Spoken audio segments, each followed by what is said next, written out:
militia was not a new concept in the 1700s and was actually a common military tactic.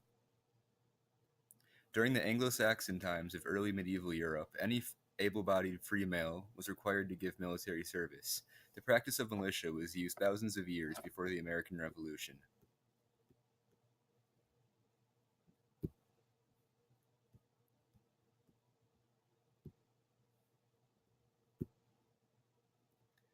Britain was one of the first governments to create an official army with strong organizational structure, which was a pivotal change for the standards of the time, which usually consisted of recruiting soldiers from the population or hiring out mercenaries.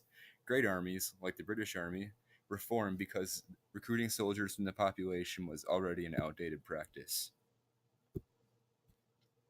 Macedonia, under Philip II, had a militia of clansmen in border regions who could be called to arms to repel invaders.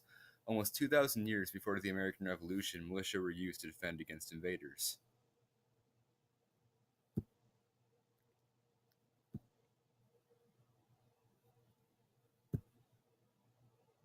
Enemies and allies. Militia were so common across the world that militia were even used by Americans' enemies and allies. In America, the militia was originally used to defend against Indians when British troops were not available for long periods of time. During the American Revolution, the militia made up for the bulk of the American forces. The militia were used for defense years prior to the Revolution, and the militia were not gathered exclusively for the war. In France in the 18th century, 1/18 of the militia was required to enter the regular army each year.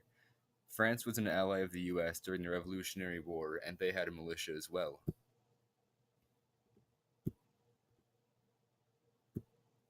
The Frid. During the Anglo-Saxon times of early medieval Europe, the militia was institutionalized in the Frid, in which every free-bodied male was required to give military service. Militias were common for thousands of years before the Revolution.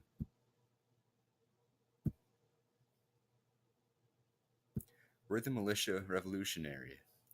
The American militia was not experienced and were known to flee from battles.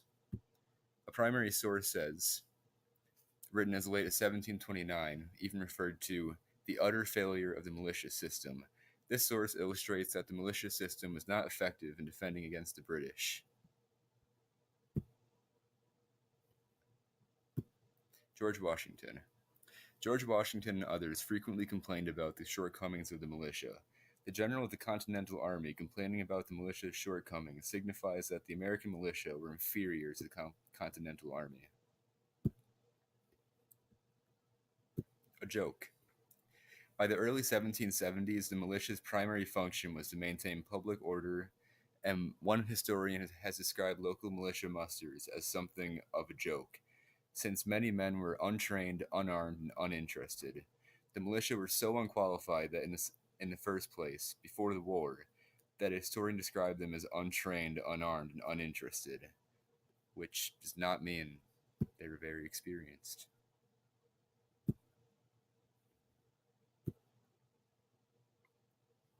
So my claim was that American forces during the Revolutionary War relied heavily on their militia, which was a common military tactic across the globe for centuries prior and made the American Revolution not revolutionary. And then my counterclaim was that the militia used a unique fighting style that was original and never before seen for the time period when fighting against the British. This alone made the war revolutionary.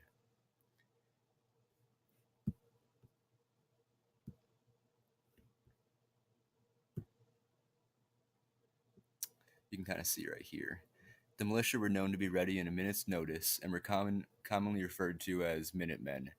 They were substantial in the effort against the British. That's all I have for the presentation, so thank you for watching.